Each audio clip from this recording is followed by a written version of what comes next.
पूषं महन्तमादित्यवर्णं तमसः परस्तात् तमेव विदित्वा अतिमृत्युमेति नान्यः पन्था विद्यते अयम्। ॐ शान्ति शान्ति शान्ति। आदरणीय स्वामी जी महाराज, वानप्रस्थी जन, आदरणीय डॉक्टर साहब और नए सभापति महानुभाव, आदरणीय हमारे सत्येंद्र सिंह जी माताओं बहनों, एक विचार, पिछले दिनों हैदराबाद रहे तो कई लोगों से मिलना हुआ, उनसे मिलकर जुलकर कोई चर्चा हुई, बातचीत हुई, तो 2-3 बिंदुओं पर बात हुई। वो बात विचार की है। जिनसे भी मिले समस्या एक ही थी कि भाई प्रचार प्रसार कैसे हो वैदिक धर्म का, वैदिक विचारधारा का। हम तो ये समझते हैं जैसे ज्यादा से ज्यादा लोग सुने, तो पहले तो भले लोग ये हैं, वो ये सोचते हैं कि हम बोल रहे हैं लोग सुनने आ जाएं। ऐसा हो सकता है यदि उनकी आवश्यकता हो, लेकिन जब आपकी आवश्यकता हो तो वो क्यों है? तो आपको इसका उल्टा करना पड़ेगा कि आपको उन तक जाओ। उन तक जाने के लिए वो ज्यादा हैं, आप कम हो, कैसे जाओगे? यदि केवल भाषण से जाते हो तो ये तात्कालिक कोई काम हो, आंदोलन हो, कोई किसी को भड़काने ले जाने का काम हो तो प्रभावकारी कुछ हद तक होता है। जैसे चुनाव में कि भाई आप जोर जोर से ज्यादा लोगों से बातचीत करते हैं, भाषण करते हैं, चर्चा करते हैं, पर्ची बांटते हैं, 2-4 दिन आगे पीछे चुनाव हो जाता है, परिणाम सामने आ जाता है। लेकिन धर्म के मामले में तो ऐसा नहीं हो सकता। आप कहीं भी सार्वजनिक व्याख्यान देने जाएंगे तो सुनने कौन आएगा? क्योंकि धार्मिक व्याख्यान के सुनने के लिए वो विचार वाले लोग सुनते हैं या जिनसे संपर्क अधिक से अधिक आपने किया है वो सुनते हैं। जो तीसरी महत्वपूर्ण बात है, धार्मिक जो विचार हैं वो उनके लेने देने का काम या तो साधु संत करते हैं या गुरु लोग करते हैं। संभालने का काम पुरोहित, पंडे, पुजारी करते हैं। हर तंत्र की ये कुछ कड़ियां हैं जो जोड़ती। तो क्या करें? जब इस पर विचार हुआ तो मूल बात एक समझ में आई कि हमारे पास 2 तरह का वर्ग है। क्योंकि दुकान आदमी वो करता है जिसका ग्राहक, जो व्यक्ति जहां कोई मांग ही नहीं है वहां तो कोई अद्भुत दुकानदार हो तो करता है। वो तो ऐसा है जिन्हें आवश्यकताओं का पता नहीं है, उनको आवश्यकताओं का पता करा दो तो ग्राहक बन जाता है। आशावादी दृष्टिकोण के रूप में इसको आप प्रस्तुत करते हैं। बहुत साल पहले किसी जूता कंपनी ने आपने किसी आदमी को अफ्रीका कहीं भेज दिया, जाकर देखो भाई जूता वहां खरीदने की कोई संभावना है या नहीं है। उसने आकर कहा वहां तो कोई जूता पहनता ही नहीं है, इसलिए खरीदेगा कौन? कंपनी ने कहा ठीक है, जहां किसी चीज की परंपरा ही नहीं है वहां क्या करना है। संयोग से दोबारा किसी कंपनी ने किसी अपने उस व्यक्ति को भेजा तो उसने कहा यहाँ अपार संभावना है, यहाँ किसी के पास भी जूता नहीं। ये अपनी अपनी पहुंच और पकड़ की बात। लेकिन एक तथ्य हमको नहीं भूलना चाहिए कि इस समाज पर जिनका प्रभाव रहता है वो बुद्धिजीवी वर्ग का।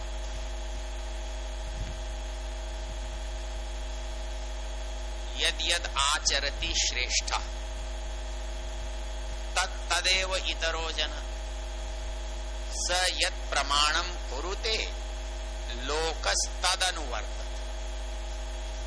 समाज में जो बड़े आदमी करते हैं, जो बड़े कहलाने वाले लोग करते हैं, बाकी लोग तो केवल उनकी नकल करते हैं। इसलिए आप कितना भी यदि प्रयास करें तो व्यक्ति उनको ही आदर्श मानता है जो समाज में तथाकथित बड़े हैं, उनका स्थान है। इसलिए आप नीचे के स्तर पर करें, यदि उनमें से कोई बड़ा बन जाए तो आपकी कदम बात बन सकती है, नहीं तो नहीं बन सकती, उतने पर ही रह जाती है। हमारी पहली चर्चा MVR शास्त्री, जो आंध्र भूमि के दैनिक के संपादक हैं, बहुत बड़ा अखबार है, लाखों की संख्या में छपता है। बहुत लंबी चर्चा हुई हमारे, उनकी 2 घंटे तक उनसे बातचीत हुई। और सबसे अच्छी बात क्या है कि वो बड़े स्वतंत्र विचारों के व्यक्ति, उनके स्वतंत्र विचारों का प्रभाव यदि हम देखना चाहें तो उन्होंने एक घटना सुनाई कि उन्होंने गांधी पर एक लेखमाला लिखी अपने अखबार, और वो चली सालों तक, और उसके लिए शब्द प्रयोग है उनका कि गांधी ब्रिटिश एजेंट है। और बोले इस लेख पर मैंने उस सारे धारावाहिकों को इकट्ठा करके पुस्तक बना दी और 10,000 प्रतियां मेरी पुस्तक की बिक भी गई, लेकिन आज तक मुझे किसी ने प्रश्न करने का साहस नहीं, क्योंकि कोई भी बात मैंने बिना प्रमाण के कही नहीं। वो कहते हैं कि सबसे मूल बात इतनी है कि जो बात स्वतंत्रता के लिए ऋषि दयानंद ने सोची वो श्रद्धानंद के आते तक समाप्त हो, और उसके समाप्त करने के पीछे अंग्रेज और अंग्रेज परस्त लोगों का ज्यादा योगदान रहा, और उन्होंने इस तरह का काम किया कि वो उनके समर्थन के लिए काम करें, लगे कि ये समर्थन नहीं कर रहे हैं, विरोध कर रहे हैं, पर करते समर्थन।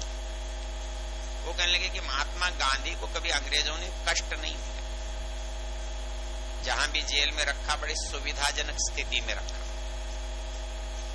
जहां भी कोई घटना अंग्रेज पर विपरीत प्रभाव डालने वाली थी, गांधी ने उसे तुरंत सुधार लिया और वापस लिया। महात्मा गांधी ने जितने आंदोलन चलाए उनमें से एक भी आंदोलन समाप्ति तक नहीं गया। वो केवल एक माहौल बनाना और जेल में चले जाना, यहीं तक सीमित रहा। और इस तरह से अंग्रेजों ने एक व्यक्ति को सामने रखा और अपना जो बहुत बड़ा विरोधी तबका था उसे समाप्त किया। और ये बात तो निश्चित है कि जब कांग्रेस में जब तक तिलक रहे तब तक तो उसका कुछ उसकी दृष्टि और थी। तिलक जब वृद्ध हो गए और गांधी का वर्चस्व बढ़ा तो उसकी दृष्टि बदल गई। सबसे अच्छी बात जो लगी शास्त्री में कि उन्होंने वो सब साहित्य पढ़ा हुआ था जिसके बारे में मैं जानता था कि ये श्रद्धानंद से और स्वामी दयानंद से जुड़ा हुआ है। उनसे एक पुस्तक है स्वामी श्रद्धानंद की, इनसाइड द कांग्रेस। उन्होंने उसकी भी चर्चा की। उन्होंने कहा कि मैंने इसे अपने लेखों में, अपनी पुस्तकों में उद्धृत किया है। मेरे पिता का प्रसंग आया, कल्याण मार्ग के पथिक का प्रसंग आया, तो उन्होंने इन सब पुस्तकों को अच्छी तरह से देखा है, पढ़ा है, इसका उन्होंने उपयोग भी किया है। तो उनका बड़ा सीधा सा मानना था कि जो बात ऋषि दयानंद ने उठाई उसके अतिरिक्त कोई बात इस देश को बचा नहीं सकती। और जितने आधुनिक लोग हैं वो चाहे वर्तमान के हमारे सरकार वाले हो, बोले ये क्योंकि अधिकतर इनमें पाखंडी है, क्योंकि जो अवतारवाद पर भरोसा करता हो, जन्मना जातिवाद मानता हो और जो इस तरह की बात करता हो, बोले उसमें कोई प्रगति के लक्षण होते नहीं है, वो बहुत दिन चलने वाली चीज है। तो उनकी इच्छा थी कि हमें कुछ ऐसा करना चाहिए कि उस विचार को हम दोबारा किस तरह से स्थापित। फिर बात वहीं आकर टिकती है कि बात तो विचार के स्थापित होने से बननी है, और विचार तो देने से आता है, अपने आप तो किसी के मस्तिष्क में पैदा नहीं होता। और कोई महात्मा बुद्ध या दयानंद होता है जिसका अपने आप विकास होता हो, अपने मस्तिष्क में विचार पैदा होता हो। तो बाकी तो सब नकलची होते हैं, चाहे पहनना हो, चाहे खाना हो, चाहे रहना हो, चाहे ओढ़ना हो, कुछ भी करना हो, वो ये देखते हैं यहाँ के लोग कैसा करते हैं, वैसा करने का यत्न करते हैं। मौलिकता क्या उचित है, क्या अनुचित है, इसका विचार तो हजारों लाखों करोड़ों में किसी को आता है। तो ये बात वहीं आकर टिकती है, विचार। दूसरे हमारे मित्र और साथी हैं डॉक्टर मेहत्रे, जो रिजर्व बैंक ऑफ इंडिया के अनुसंधान शाखा में निदेशक हैं, डायरेक्टर, और उनका काम कंप्यूटर से चोरी होने वाली जो क्रियाकलाप है उनको नियंत्रित कैसे किया जाए, इस पर अनुसंधान कराते हैं। उनसे भी बहुत बात हुई, उनकी दिल में भी बहुत तड़प रहती है, विचार भी उनका बहुत रहता है। और ये सारे लोग क्योंकि आधुनिक गतिविधियों से परिचित हैं, शिक्षित हैं, तो उनके पास भी दोनों तरह के विचार हैं। आज समाज के ऋषि दयानंद के विचार हैं, आधुनिक भी विचार हैं, तो उनके मन में आता है कि क्या किया जाए। मैं जब ह्यूस्टन में गया था तो वहां हरिश्चंद्र जी की बात मैंने आपको बताई थी। उनके मन में भी एक विचार है कि प्रचार हो तो कैसे हो।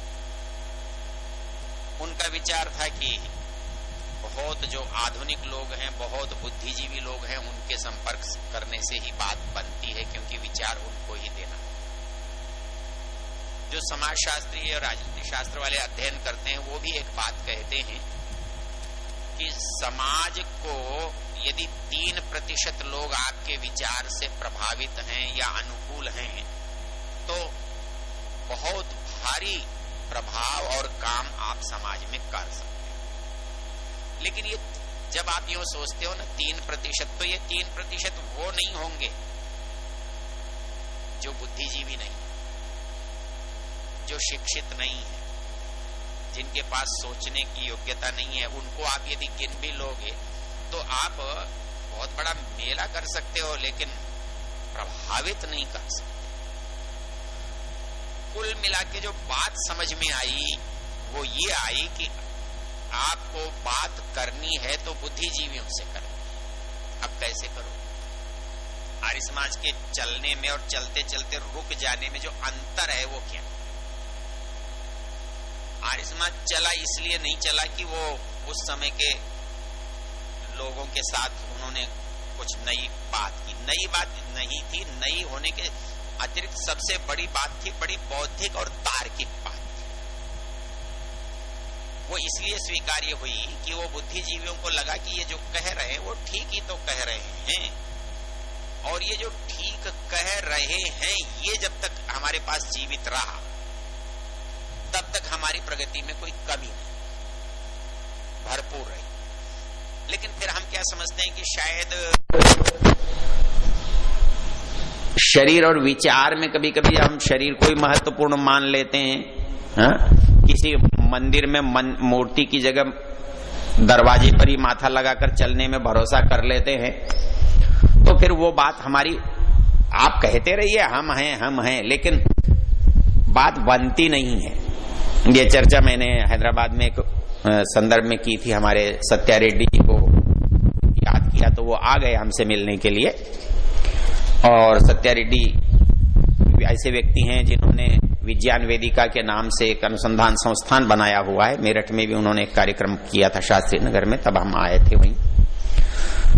वो ये प्रयत्न करते हैं कि जो कुछ हमारे पास है और जो कुछ आधुनिक है उन दोनों को तुलना करें, और उसके लिए उन्होंने प्रयत्न किया हुआ है कि जर्मन के जो विश्वविद्यालय हैं वहां उन्होंने कुछ संबंध किया है कि ये दोनों अपने विचार जब आधुनिक विचारों से तुलना करके उनको भेजते। उन्होंने उनकी प्रशंसा में एक वाक्य कहा कि जर्मन विश्वविद्यालय के लोगों से हमको एक बात में बहुत सांत्वना मिलती है कि वो व्यक्ति, वहां के व्यक्ति हमारी बात को शुरू से आखिर तक पढ़ते हैं और संदेह होने पर हमसे पूछते। हमारी तरह या तो पढ़ते ही नहीं है और पढ़ते हैं तो समझने की जरूरत नहीं समझते, ऐसी बात नहीं है। तो इस सारी बातों का सार क्या है? सार बात यह है कि बात जब तक ज्ञान की न हो और ज्ञानवान के या ज्ञान को योग्यता रखने वाले के सामने न हो, तब तक बात का कोई मूल्य नहीं। तो ऋषि दयानंद ऐसे व्यक्ति हुए जिन्होंने के शुद्ध बौद्धिकता पर काम किया। उनको किसी पाखंड की सहायता की जरूरत नहीं पड़ी। उन्होंने किसी रूढ़ी को, परंपरा को, किसी को स्वीकार नहीं किया और परिणाम स्वरूप एक तरह से उस समय जो तंत्र चल रहा था उन्होंने पूरे का ही शीर्षासन करा दिया। हाँ, हो तो सकता है कि उसमें कुछ अच्छा भी निकल गया होगा, कुछ छूट गया होगा, लेकिन जब हम किसी को अलग करते हैं तो कुछ न कुछ टूट फूट तो होती है। निर्भर करता है कि उसका परिणाम क्या है। और उसका परिणाम ये हुआ कि वो बात ऊपर से नीचे तक, देश से बाहर से विदेश तक स्वीकार हुई। आज जैसे साधन नहीं होने पर भी स्वीकार हुई। वो स्वीकार इसीलिए हुई कि वो बात बौद्धिक थी, विचार की कोटि की थी। तो मूल रूप से इस समाज का जो नेतृत्व है वो सदा ब्राह्मण ही करता है, संप्रदाय कोई भी क्यों न हो। ब्राह्मण के पास जो विचार हैं वही समाज पर प्रभावी होते हैं, वही सत्ता पर प्रभावी होते हैं। समाज उनके अनुसार चलता है। आप ये कह सकते हो कि उसके पास विचार गलत हैं, हो सकता है, तो आपको अच्छे विचार देने पड़ेंगे। आप ब्राह्मण बनकर समाज में आए थे और आपने विचार दिए थे, आपकी बात को लोगों ने स्वीकार किया, लेकिन आप पौराणिक ब्राह्मणों की तरह ब्राह्मण बनकर रह गए और विचार से अलग हो गए। तो जैसे वो ब्राह्मण बेकार है वैसे हम भी ब्राह्मण बेकार हैं, क्योंकि ब्राह्मणत्व जो है वो मस्तिष्क में रहने वाली चीज का नाम है। ब्राह्मणत्व का वास मस्तिष्क में होता है। जो विचार से काम करता है वो ब्राह्मण होता है। जो ताकत से, शक्ति से, सामर्थ्य से काम करता है उसे क्षत्रिय कहते हैं। और आदमी वो सोचता है कुछ ले देकर कर ले, करने के तरीके हैं, करते हैं। एक आदमी मेरे परिचित थे जयपुर में, वो कहने लगे मेरी दुकान पर किसी ने कब्जा कर लिया। कब्जा भी ऐसे ने किया जो नौकर था। अब वहां सोचने की बात यह थी कि एक आदमी उसको कैसे हटाएगा। यदि कोई बुद्धिजीवी है तो उस तरीके से हटाएगा, शायद कानून से, मुकदमे से, किसी बात से कैसे हटाएगा। और कोई पहलवान है तो पीट पिटा के निकाल के एक तरफ करेगा, जो होगा सो होगा। तो वो व्यक्ति तीसरी कोटि का था। उसने सोचा मैं इस आदमी को कैसे निकालूं यहां से। तो उसने होटल में 3 महीने रहना स्वीकार किया, चाहे 1000 रुपए रोज देने। और जाकर दुकान पर बैठने लगा तो वो नौकर को ये कहना पड़ा कि ये मेरा सेठ है। और 3 महीने बाद उसने सारे जयपुर के व्यापारियों को एक भोज दिया ताकि वो ये बता सके कि मालिक दुकान का ये है। और उसके बाद उसको वहां से इधर उधर कर दिया। वो अगली कहानी है, कहानी से कोई मतलब नहीं है। तो इस समाज में आप चलते कैसे हो? विचार से चलते हो, ताकत से चलते हो, बल से चलते हो, या साधनों से ले देकर काम करने की में भरोसा करते हो? तो समाज का नेतृत्व लेने देने वाला नहीं कर सकता। समाज का नेतृत्व ताकत वाला भी नहीं कर सकता। सैनिक हो सकता है, सेनापति नहीं हो सकता। सेनापति हो सकता है, राजा नहीं हो सकता। तो जो सर्वोप्रिय है, सर्वोच्च है, वो विचार है। और यदि विचार आपके पास नहीं है तो आप ब्राह्मण नहीं हैं। तिलक लगाने से, धोती पहनने से, खाली मंत्र बोलने से कोई काम चलता नहीं। मूल चीज है कि आपका मस्तिष्क कितना सक्रिय है, कितना तार्किक है, कितना विवेकशील है, आप किसी बात को चुनने में कितना समय लगाते हैं, उसके सही और गलत जानने में, आपको फैसला निर्णय करने में कितना समय लगता है। मूल चीज ये है। और वो कैसे आती है? वो बिना ज्ञान के नहीं आती। आचार्य चाणक्य ने जो बात लिखी है वो सबसे बड़ी बात ये लिखी है कि भाई शास्त्र पढ़ने से होता क्या है। क्योंकि आज के लोग कहते हैं क्या शास्त्र पढ़ने से होता है जी, आपको 5 लाख 10 लाख की नौकरी मिल जाए, आजकल तो करोड़ों की नौकरी मिलती है। आप बिना संस्कृत पढ़े करोड़ की नौकरी कर रहे हो तो संस्कृत पढ़ के लेना देना क्या है? सोच तो बढ़िया है, लेकिन सोच तो ये लाला जी का है ना। ये सोच जो है वो आपको मैनेजर बना सकता है, मालिक नहीं बना सकता।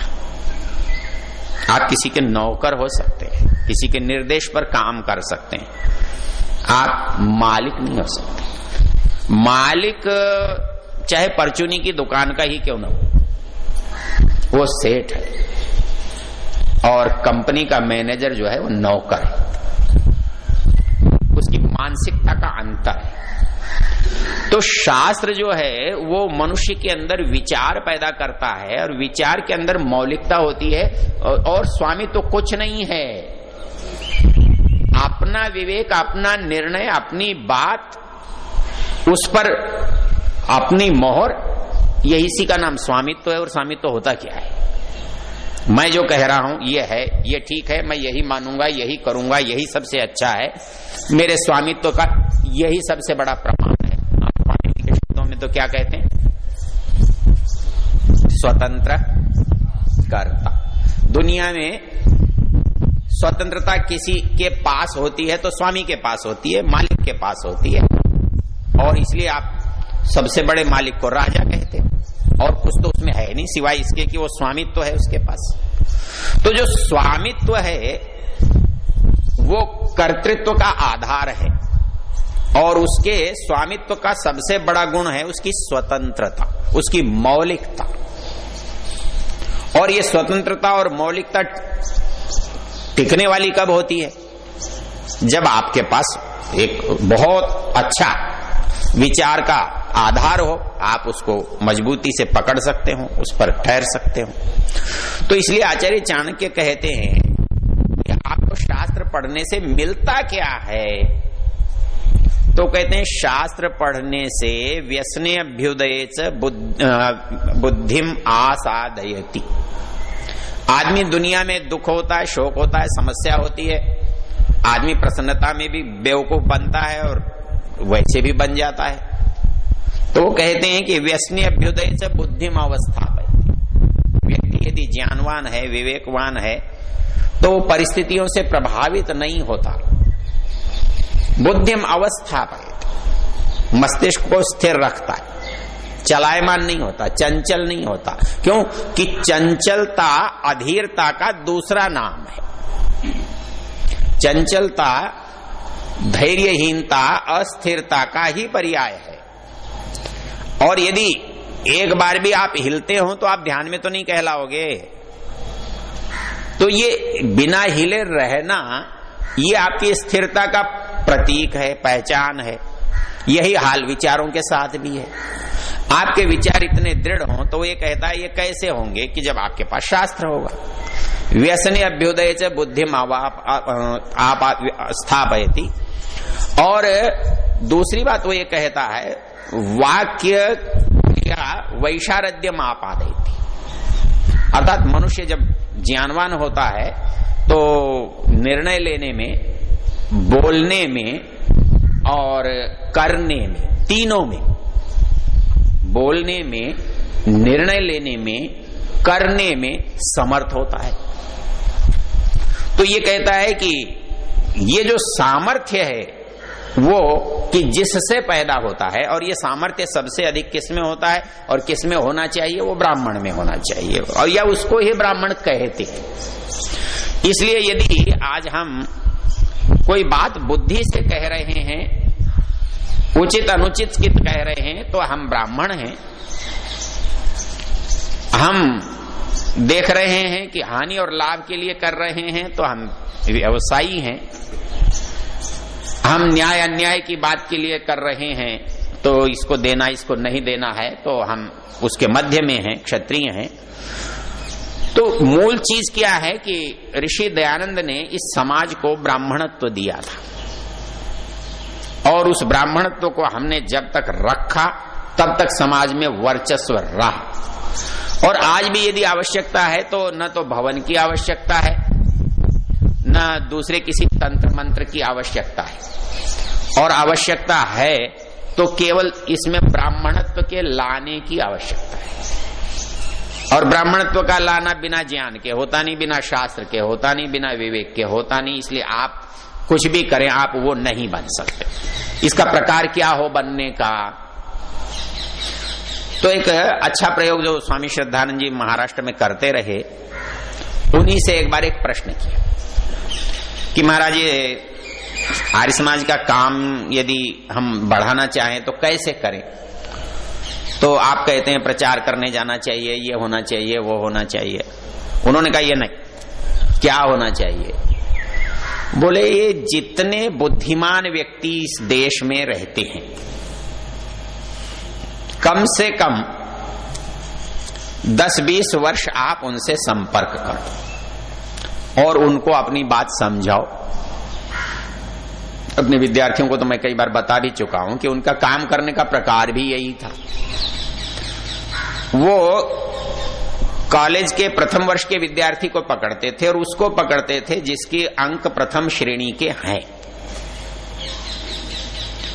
और उस ऐसे व्यक्ति को पकड़ करके वो जब पहली बार कॉलेज में आता है तो वो भी नया ही रहता है, तब वो उसके पास पहला प्रश्न ये करते थे, भाई तू रहता कहाँ है और मुझे मिल कब सकता है? कि भाई छात्रावास में रहता है, वो किराए का मकान लेकर रहता है, अपने घर में रहता है, किसी कहीं संबंधी के पास रहता है, और वो मुझे किस समय मिल सकता है? जब वो उसके पास जाते थे तो वो पहला प्रश्न पूछते थे, क्या सोच कर आया है, क्या करना चाहता है? प्राय बच्चों को पता नहीं होता क्या करना चाहते हैं, ज्यादा ज्यादा जिस परीक्षा के लिए आए हैं वही करना चाहते हैं। फिर 2, 3, 4 बैठकें उनके साथ जब होती हैं तो फिर उसकी असुविधा क्या है? तो उस समय जो मार्गदर्शन का सबसे अनुकूल समय होता है वही होता है। जो व्यक्ति स्नातक कक्षाओं में पढ़ता है वो समझता भी है, और उस समय उसको उचित मार्गदर्शन की आवश्यकता भी होती है। वो ये कहते थे कि यदि आप किसी भी विश्वविद्यालय में, किसी भी विद्यालय में आप ये चाहते हो कि आपके विचारों का कुछ प्रचार हो, प्रसार हो, कोई इसका लाभ आगे मिले, तो आप कुछ मत करो, जो सबसे बुद्धिमान 3 व्यक्ति किसी भी कक्षा में हैं, आप उनको पकड़ो और उनको अपने विचारों को दो। और ये एक दिन में होता नहीं, निरंतरता का उपयोग है। और ऐसा करते करते करते स्वयं श्रद्धानंद जी ने सैकड़ों विद्यार्थी ऐसे बनाए, उनमें मैत्रेय भी हैं, हमारे मैत्रेय हैं, नवल केले हैं, धरणे हैं, कई सारे हैं जो आईटी में बड़े बड़े पदों पर हैं, लेकिन वो बने ऐसे ही हैं। और उसका परिणाम ये हुआ कि मैत्रेय जी ने ये सोचा कि मैं अपने जीवन में 100 वैज्ञानिकों को आर्य समाज से परिचित कराऊंगा, और उन्होंने कराया। और एक उदाहरण दिया उन्होंने, हमारे साप्ताहिक सत्संग में उन्होंने एक बात, 2 उदाहरण सुनाए, बहुत ही अद्भुत थे। एक वैज्ञानिक हैं अभी भी पीसी राव, और वो इतने बड़े वैज्ञानिक हैं कि 85 देश उनको सम्मानित कर चुके हैं डॉक्टर ऑफ लॉ से, डिलीट से, और सारे विश्वविद्यालयों के वो मानद हैं।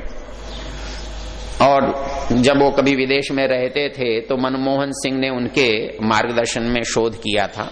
आज वो 95 साल के हैं। बोले उनका व्याख्यान हो रहा था, तो मैत्रेय जी ने सोचा कि मैं इनसे बात करूं। उनसे बात करना तो कठिन होता है, लोगों की भीड़ भाड़ बहुत रहती है। तो एक दिन उन्होंने उनसे केवल ये कहा कि मैं आपसे कुछ समय चाहता हूं। तो उन्होंने मुझे समय दे दिया।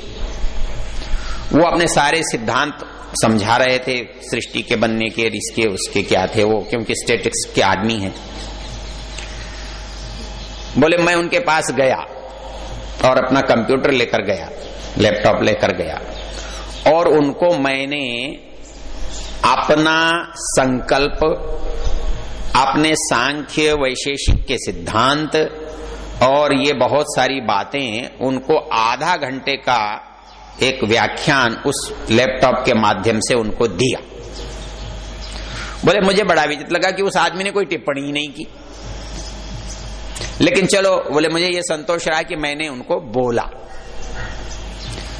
उसके बाद हम बंद करके बाहर निकले तो उन्होंने अपने सेक्रेटरी से कहा कि देखो आज जो सामग्री मुझे मिली है, मेरा कल व्याख्यान इस विषय पर होगा। तो ये जो बात आपके पास आज है, इस बात को आप जो आज का बुद्धिजीवी है उस तक नहीं पहुंचाते तो आपकी बात का अर्थ नहीं निकलता। बात मेरे पास है, साधन उसके पास है, अधिकार उसके पास है, मेरी बात का कुछ बनता नहीं। तो इसलिए जब तक हम अपनी बात को, क्योंकि बात हमारी बौद्धिक है, कोई राम नाम भजने की तो है नहीं कि इतनी बार जप ले, ऐसा कर ले, इससे काम तो चलना नहीं।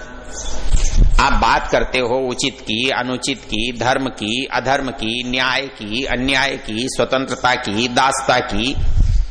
तो ये सारी बातें कौन स्वीकार करेगा, कौन मानेगा? जो तो परंपरा से चल रहा है वो तो नहीं मानेगा, जिसकी दुकान चल रही है वो भी नहीं मानेगा। फिर मानेगा कौन? मानेगा तो वही मानेगा जिसके पास सोचने की क्षमता है, जो बुद्धिजीवी है। तो इसलिए यदि आज हम ये चाहते हैं तो मूल चीज क्या है कि जो लोग विश्वविद्यालय में हैं, महाविद्यालयों में हैं, पढ़ने वाले हैं, पढ़ाने वाले हैं, तो यदि इन सब संस्थानों के बुद्धिजीवियों को केंद्रित करके यदि हम अपने विचारों को निरंतरता के साथ देते रहें और इस देश के समस्त बुद्धिजीवियों का भी केवल 3% भी आप उन तक पहुंच सकें, तो इसमें कोई संदेह नहीं है कि आप समाज पर प्रभावी परिणाम दे सकते हैं। तो इसलिए जब हम वेद की बात करते हैं, जब दयानंद की बात करते हैं, तो हमको ये याद रखना चाहिए कि ये एक बौद्धिकता की कसौटी है। इसके जानने के बाद आपका कोई आग्रह नहीं बचता, परिणाम में आग्रह नहीं होता। आग्रह तभी होता है जब तक परिणाम होता नहीं। मेरा आग्रह ये, आपका आग्रह ये है, लेकिन परिणाम आ गया तो आग्रह क्या करेगा? तो इस दृष्टि से जब हम विचार करें तो आज हमारे बुद्धिजीवियों को ये सोचना चाहिए कि वही इस काम को कर सकते हैं और उन जैसे लोगों के साथ कर सकते हैं।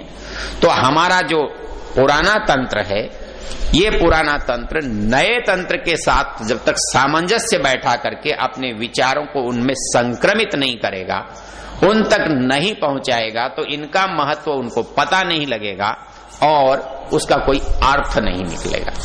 क्योंकि मूल चीज क्या हुई है कि जो विज्ञान है, चिंतन है, वो जिन परिस्थितियों में हुआ है वहां हमारी परिस्थितियां ही नहीं थी। उसका एक मोटा उदाहरण देता हूं। मैं कभी बाहर गया तो मैंने देखा कि भले लोग कभी थाली रखकर खाते ही नहीं है, कुछ भी ऐसे ही काटते पीटते रहते हैं और उसको नीचे ले जाने के लिए कॉफी पीते रहते हैं। हमारे लोग उनकी नकल में सलाद खाते रहते हैं।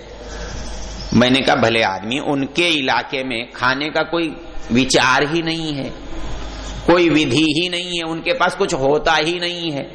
न उनके पास दाल है, न उनके पास शाक है, न उनके पास कोई रस है।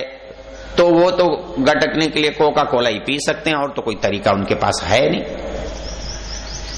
तो इस दृष्टि से उनके अनुसंधान जो हैं उनकी परिस्थिति में हुए हैं, और उन अनुसंधानों को आप अपनी परिस्थिति में जब लागू करते हो तो होते नहीं।